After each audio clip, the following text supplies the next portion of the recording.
Thanks for having me again, Howie. Well, first of all, I should ask you about there were reports that there's an quote-unquote emergency meeting of the White House legal team today at the White House. Do you know anything about this? I do not, and let me say this for clarification. I don't represent President Trump, and I do not represent the Republican Party of Georgia or the National Republican Party. I've met with a number of individuals in the Republican Party. I've talked with some of their lawyers. I'm working in let's say, an unofficial capacity to try to help the president. So I'm working closely with Sidney Powell and with Mayor Giuliani. If they need me, I'm there for them. And I am aware of information.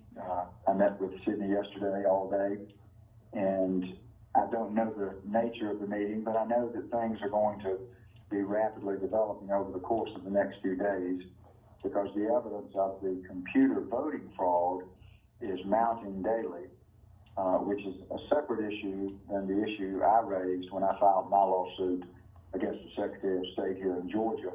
But at the end of the day, both issues are related, because both mechanisms, both the absentee ballots and the computer voting machines, constituted the fraud that was perpetrated upon the people of the United States of America. So are you still confident? I've read your tweets today, but I just wanted you to be able to tell the American people, are you still as confident as you were last week? To answer that would be unequivocally yes. I was 100% confident last week, so I can't say I'm more confident, but just for the sake of trying to tell you where I am in terms of the information I'm aware of, let's just say I'm 105% confident this week. So do you know anything about this raid that was supposedly conducted by the American military in Europe? Now, we originally heard they were, Louis Gohmert, the congressman from Texas, said he thought they were raiding a private company. Now we're hearing that they may have raided a CIA facility, that the CIA may have been involved in this. Do you know anything about this? Well, I do know some things about it, but there's some conflicting information. What I think is accurate is that the raid was conducted on a SCYTL facility. SCYTL, that's capital SCYTL, and it may have related to servers that are stored at that facility. I don't know whether the good guys got that information or the bad guys, so I'm not in a position to say, but I do believe that the servers that were located there would contain significant information that would prove in some of the elements of the fraud that was conducted, which SCYTL was part of. Do you think Sidney Powell and Rudy Giuliani have the smoking gun, for lack of a better term, that's going to get these results turned around? To be accurate, I'll say I'm confident they have the smoking guns. So I'm saying it in the plural. I've seen sworn affidavits. I've seen sworn video statements. I think that Sidney and Rudy have done a magnificent job in a short period of time of piecing together a solid legal case on what was intended to be a complicated scheme of fraud as it relates to the voting machines. But when you boil it down, it simply amounts to the fact that the United States of America was relying on voting machines that were subject to manipulation. We might want to go back to the days where we fill in a hand ballot, sign it, let people count it. Because when you open the door to these types of computers, you're opening the door for people to manipulate, to hack, and to defraud people. And that's exactly what was done here. There's no doubt in my mind about it. It started in Venezuela. It connects into Cuba. It connects into Frankfurt, Germany, where servers were stored, in Barcelona. And it tracks back ultimately to a company known as SGO Smartmatic. They developed the software. That software went into a number of voting machines, almost exclusively used in the Dominion machine. The information was then processed through CITL. That's where the manipulations occurred in the software that was reported out to a company called Clarity. Clarity was providing real-time numbers for people watching it on TV That's why people saw 560 votes for Republican all of a sudden go down 560, right. 560 up for the Democrat. It was pure and simple computer manipulation of the voting totals. Now, what is the remedy here? Sidney Powell yesterday mentioned on one of the Sunday morning shows that she thought there's going to be a whole new election. That's not possible, though, is it? Really? Well, I don't know what specific remedies the president or his campaign might pursue. Let me give you an example of what I believe has to be done in Georgia, and then we can talk about what would have to be done across the United States.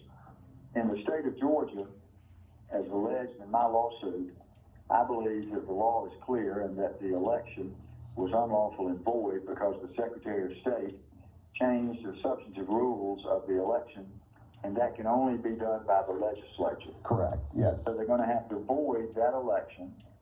Then the Georgia legislature in a special session will do what it's supposed to do under the 12th Amendment, and it will select the electors and direct them on who to cast their vote for.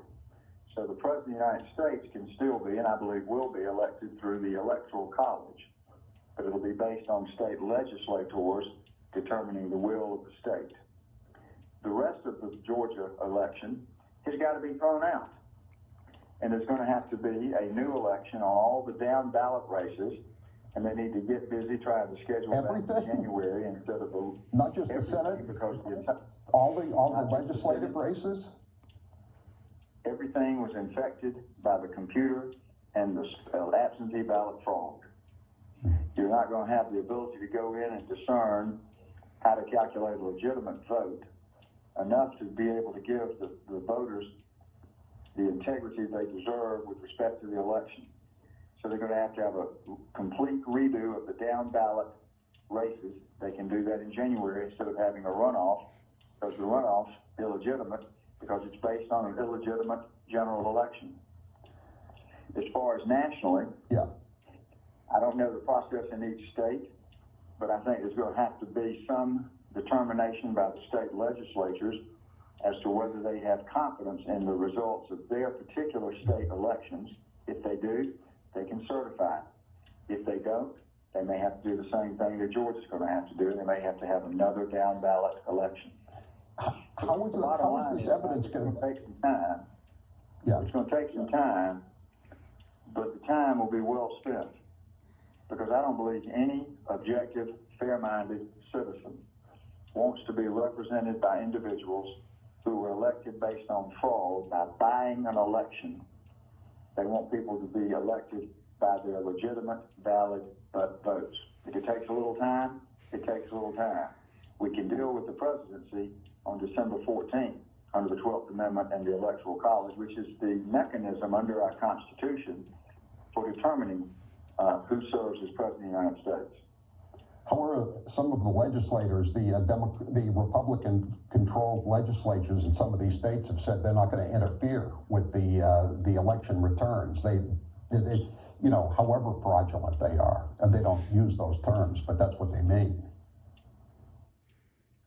Well, I don't know what they said and what the basis for it is, so I really can't comment. I know this: the legislators have a duty under their oath of office to uphold the laws of the state, and I'm sure the laws of the United States. And if they are aware of a fraudulent election, they have a legal and moral and ethical obligation to act on it. You cannot ignore fraud. The good news is that I think despite the fraud, many of these elections were probably determined correctly. They were focusing primarily on key Senate races, and they were focusing on the presidency. That's where they put in the computer algorithms. And that's certainly where they went in late at night, created any number of hundreds of thousands of paper ballots, many of which in some key jurisdictions were only votes for Biden, no down ballot votes. Like Georgia. And I'll tell you something else that Georgia had, because I've spoken with one of the heads of the Macon-Bibb County Election Authority, and he noticed that there was a number of the absentee ballots where the dot, the bubble, where you used to go, in school, you'd circle the circle when you wanted to do an answer. Yeah. They were perfect. lot of people do perfect circles, and he noticed an extremely large number of those. I think that this election is so fraught with fraud that anybody, no matter whether you're a Republican or a Democrat, you ought to stand up and say, we're not going to tolerate it. If you don't want to vote for your people in office, say so. But that's not America. In America, we have the right to vote.